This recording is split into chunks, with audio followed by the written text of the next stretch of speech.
Buenos días, doctora Egni Mendoza. Somos el grupo número 6 y los temas a tratar en esta exposición son la taquimia transitoria del recién nacido y síndrome de aspiración meconial. La incapacidad del recién nacido para eliminar eficazmente el líquido pulmonar fetal poco después del nacimiento puede provocar dificultad respiratoria debido al líquido pulmonar fetal retenido, también conocida como taquimia transitoria del recién nacido. Esta es un cuadro de dificultad respiratorio caracterizado de taquimia, habitualmente de curso benigno y corto. Se debe a la reabsorción incompleta del líquido pulmonar. Casi siempre desaparece al cabo de 48 a 72 horas después del parto. Afecta con mayor frecuencia a prematuros tardíos y recién nacidos a término precoz. Las patologías que producen dificultad respiratoria en el recién nacido comprenden al 1% de nacimientos, lo que equivale a 300 casos nuevos cada año, según el Ministerio de Salud Pública en el año 2016. La taquimia transitoria es la causa más común de dificultad respiratoria en los recién nacidos a término y prematuros tardíos, con una incidencia estimada de 4,0 a 5,7 por 1000 nacidos términos. Su frecuencia real no se conoce, pero se estima una incidencia entre 0,5 y 2,8% en todos los partos y del 1 al 30% en las cesáreas. Se estima que la taquimia transitoria ocurre en 10% de los recién nacidos de 33 a 34 semanas de gestación y en un 5% de los recién nacidos de 35 a 36 semanas de gestación. Es probable que la prevalencia en bebés prematuros sea mayor, aunque es difícil realizar una estimación precisa debido al síndrome de dificultad respiratoria y la taquimia transitoria en el recién nacido, que puede coexistir en los recién nacidos prematuros. La Organización Panamericana de la Salud indica que la tendencia de la tasa de mortalidad neonatal para el año 2014 representó el 75% de mortalidad infantil, siendo la mortalidad neonatal tardía de 36% y precoz el 64%. Un 10% de los recién nacidos con dificultad respiratoria necesitará medidas de soporte durante los primeros minutos, pero en un por ciento requiere soporte avanzado. Cerca del 40% de admisiones de unidades de cuidados intensivos neonatales por patología respiratoria corresponde a recién nacidos con taquimia transitoria entre pretérmino tardío y a término temprano. A pesar de su estadía por lo general menor a 72 horas, esto prolonga el tiempo de hospitalización, incrementa el uso de antibióticos y la ansiedad en los padres. Esta patología representa la etiología más común de la dificultad respiratoria en recién nacidos a término de gestación, ingresados en una unidad de cuidados intensivos neonatales, y en raras ocasiones puede provocar insuficiencia respiratoria hipóxica como consecuencia de la hipertensión pulmonar persistente del recién nacido. Es más probable que la taquimia transitoria ocurra en bebés que nacieron antes de las 38 semanas completas de gestación, los que nacieron por cesárea, especialmente si el trabajo de parto todavía no ha comenzado, y los que nacieron de una madre con diabetes o asma. Existen varios estudios que confirman que es más susceptible en el sexo masculino. Por lo tanto, la taquimia transitoria puede conducir a un mayor seguimiento materno-separación infantil, lo que en hospitales que no proporcionan líquidos intravenosos o sondas nasogástricas, apoyo a la alimentación de los recién nacidos, la incapacidad de alimentarse por vía oral debido a la dificultad respiratoria en sí misma puede requerir transferencia y separación resultante de la madre y del recién nacido. También puede conducir a la necesidad de asistencia respiratoria, las intervenciones potenciales innecesarias, incluida la terapia con antibióticos y hospitalización prolongadas.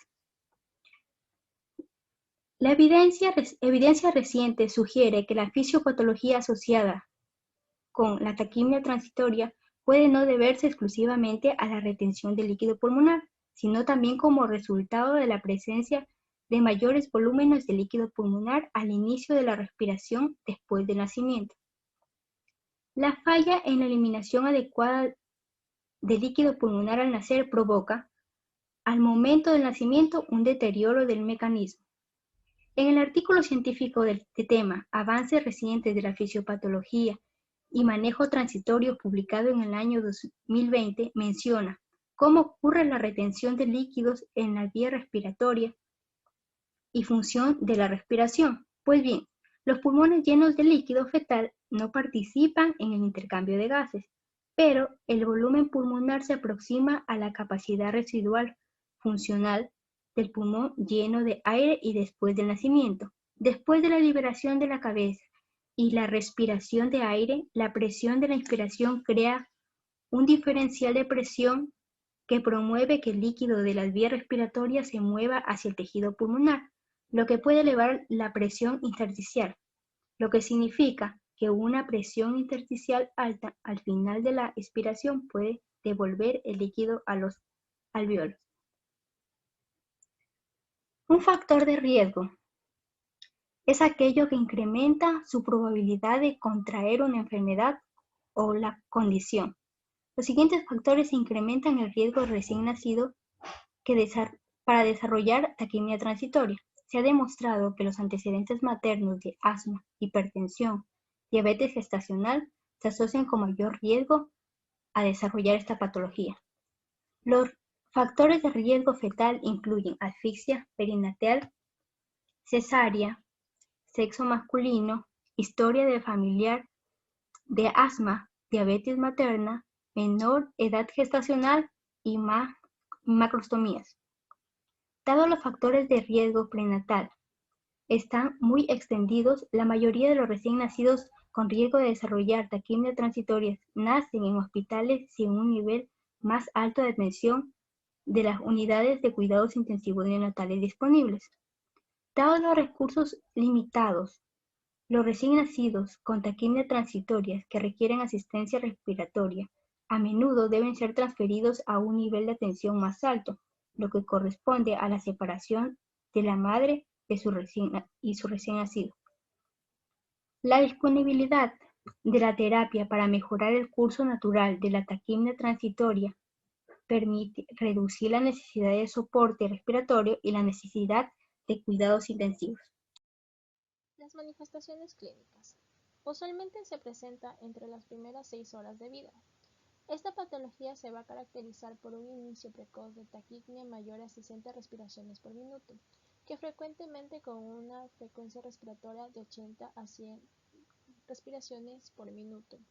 Y a veces también vamos a encontrar lo que es el tiraje o quejido respiratorio de mayor a 2 horas, una retracción sifoidea discreta y en ocasiones una cianosis leve, la cual va a mejorar con la suplementación de oxígeno menor al 40%. Las características distintivas de esta patología son que tienen una recuperación muy rápida del recién nacido y la ausencia de los hallazgos radiológicos del síndrome de dificultad respiratoria y de otros trastornos pulmonares. En el diagnóstico se va a iniciar con lo que es la historia clínica, principalmente con la existencia de la taquipnea dentro de las primeras 6 horas de nacimiento, y también se deben considerar los factores de riesgo. En los exámenes complementarios se va a realizar lo que es la radiografía de tórax, en el cual va a existir un aumento del volumen de los pulmones con los diafragmas aplanados, una leve cardiomegalia y el aumento del trama vascular. Asimismo se van a evaluar lo que son los gases arteriales y se va a encontrar una hipoxemia leve a moderada y una hipercapnia. Otros estudios también se han realizado mediante la ecografía pulmonar, principalmente para la detección precoz de esta patología y la diferenciación de otras patologías del síndrome de dificultad respiratoria. Aquí se han marcado principalmente dos características, lo que es la línea pleural interrumpida y el punto doble pulmonar. Es importante que logremos diferenciar esta patología de otras, como lo van a hacer de la hemorragia pulmonar, de la hiperventilación central, la cardiopatía congénita el enfisema intersticial pulmonar y lo que va a ser la enfermedad de la membrana hialina. Esta patología de la enfermedad membrana hialina se va a diferenciar principalmente ya que tiene un deterioro rápido y que va a necesitar grandes concentraciones de oxígenos suplementarias, lo que nos va a ocurrir en la taquimia transitoria del neonato.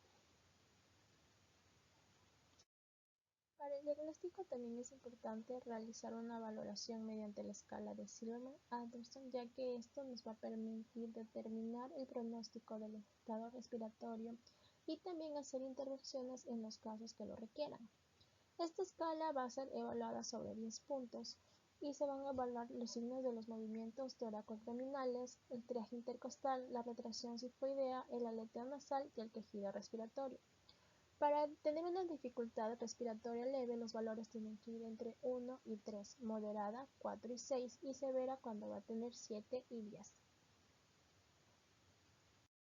En cuanto a su tratamiento, vamos a tener que este principalmente va a ser dado por un soporte básico conservador y también lo vamos a poder dividir en un tratamiento farmacológico y uno no farmacológico. El tratamiento farmacológico va a estar mediado por los beta-2 agonistas inhalatorios, como lo es el salbutamol, el cual va a aumentar la expresión y la activación de los canales epiteliales de sodio y de potasio y la ATPasa, además de que va a facilitar la eliminación de líquido. Existe evidencia que refiere que cuando es administrado este salbutamol precozmente en la evolución de la taquimia transitoria del recién nacido, puede mejorar la oxigenación y también acortar la duración del tratamiento con oxígeno y asimismo acelerar la recuperación. Referente al tratamiento no farmacológico, vamos a tener que necesita una mantención de un ambiente térmico neutro y la valoración integral del tipo de alimentación según el estado clínico neonatal. En cuanto a la prevención, vamos a poder dividirla en una primaria, una secundaria y una terciaria. En la primaria vamos a dar lo que es la captación temprana del embarazo y el control prenatal. En la secundaria lo que es un diagnóstico preciso de la edad gestacional, el parto vaginal y las mejores prácticas de lactación neonatal. Y en una prevención terciaria se va a encargar de disminuir las complicaciones de la taquimia transitoria neonatal con un manejo adecuado.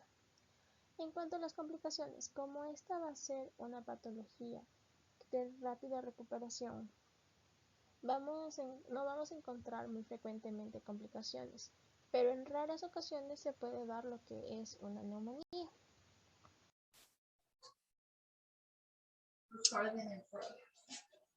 A continuación vamos a hablar sobre el síndrome de aspiración de meconio.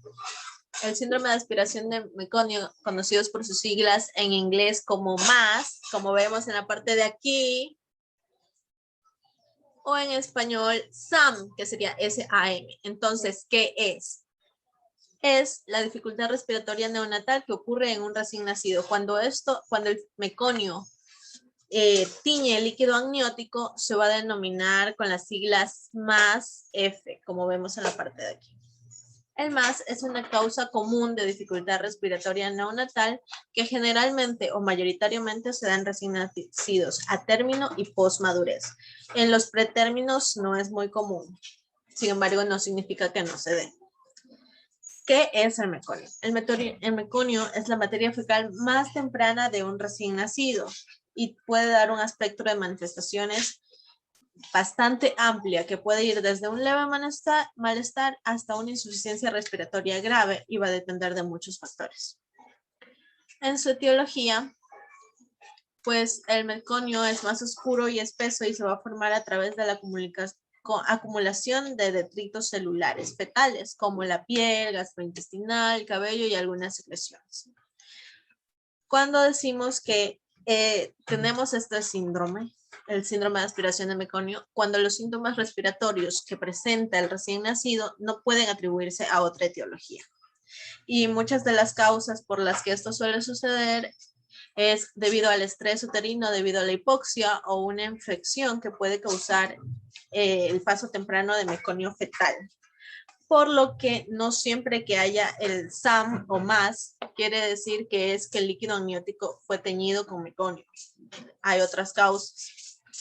Es la aspiración de estos materiales lo que va a causar la obstrucción de las vías respiratorias y desencadena cambios inflamatorios e inactiva el surfactante, lo que da como resultado este síndrome. Otro punto a tener en cuenta es que, digamos, esto se va a dar más o menos así. Durante el momento del sufrimiento fetal o asfixia, el feto puede jadear, lo que va a provocar que aspire el líquido amniótico, que sería el más F, si este está teñido con meconio. Al aspirar estas partículas en la tráquea y los bronquios, después del parto, cuando ya el recién nacido comienza a respirar aire, el meconio va a migrar desde las vías respiratorias grandes hasta las distales y más pequeñas como los alvéolos. Y ya cuando se aspira, y ahí ya se produce este síndrome. Cuando se aspira en el útero, en la radiografía lo vamos a ver como más uniforme, pero si se aspira después del nacimiento, la radiografía va a mostrar algo más irregular. En cuanto a su epidemiología, cuando está con líquido, es más común que lo presenten los recién nacidos a término. Y el más F, su incidencia va a variar con la edad gestacional. Esto tiene mucho que ver. En un estudio, el más F representó porcentajes del 5,1, el 16,5 y el 27,1% de los recién nacidos, pretérmino, término y postérmino, respectivamente. Aunque no es necesario para el diagnóstico de más que haya un antecedente de líquido teñido con meconio, ya que debido a de este grupo de recién nacidos, solo del 2 al 10% de estos bebés van a desarrollar este síndrome. La incidencia del MAS o SAM también se va a ver afectada por el acceso a la atención y es mayor en áreas donde son frecuentes los partos a términos. También fue menor en áreas con una alta frecuencia de cesáreas tempranas, a pesar de que otras complicaciones vienen asociadas con las cesáreas. En cierto estudio se informó que la tasa más alta de más F fue en pacientes con raza negra.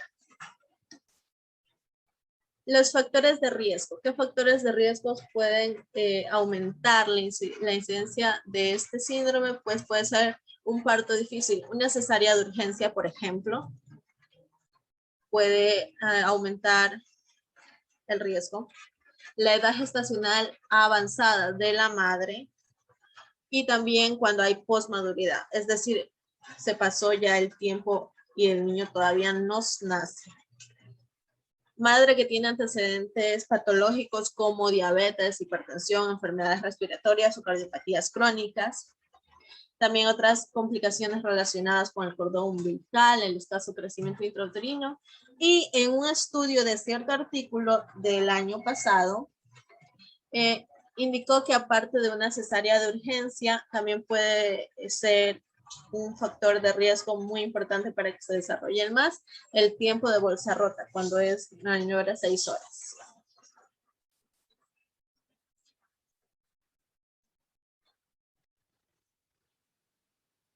Dentro de las manifestaciones clínicas, los signos del síndrome de aspiración de meconio son dificultad respiratoria, taquipnia, restricciones, aleteo nasal, cianosis, entre otros.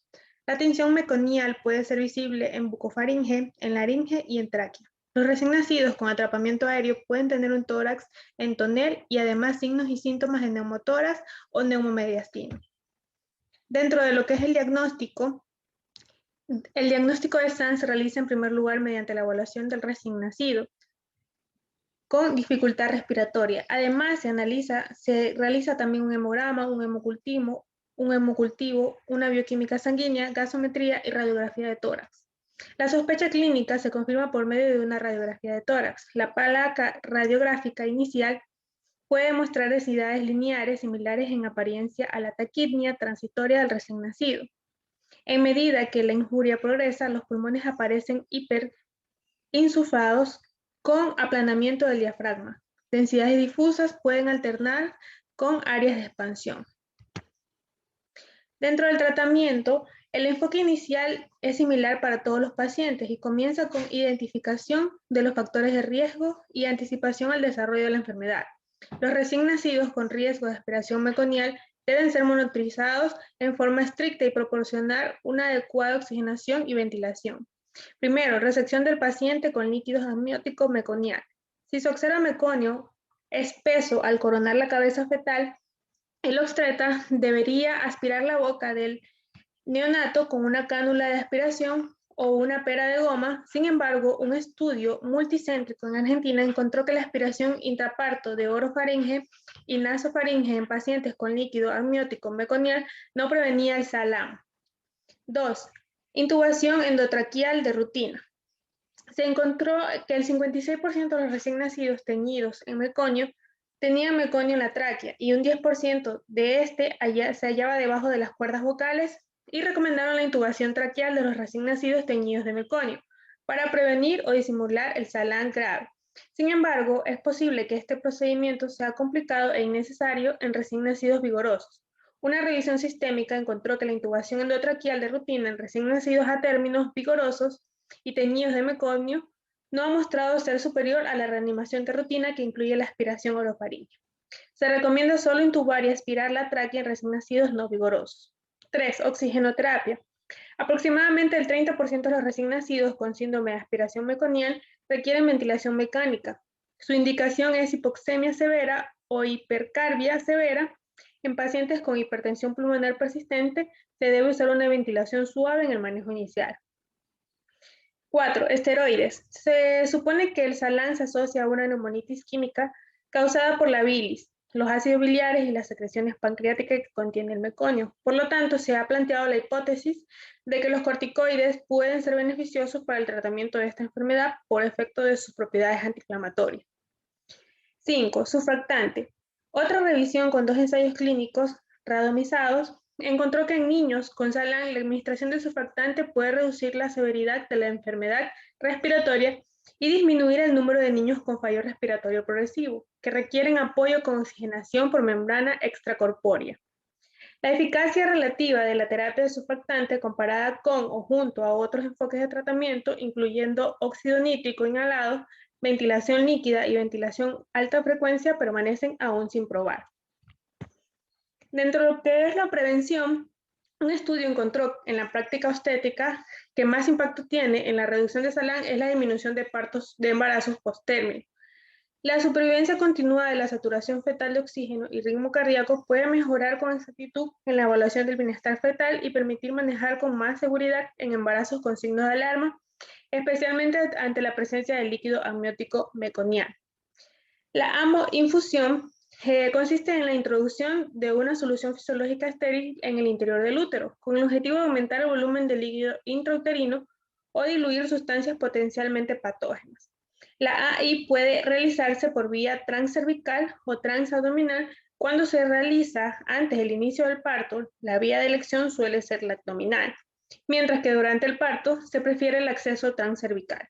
Una revisión sistemática con 3 ensayos clínicos encontró que la AI en intraparto en los embarazos complicados con líquido amniótico meconial mejora perceptiblemente el resultado neonatal, baja la tasa de cesariana y aumenta la tasa de endometritis en el posparto. Dentro de las complicaciones tenemos hipertensión pulmonar persistente, cortocircuitos de derecha a izquierda, bronconeumonía, neumotórax, neumomediastino, trastornos de la coagulación. Gracias.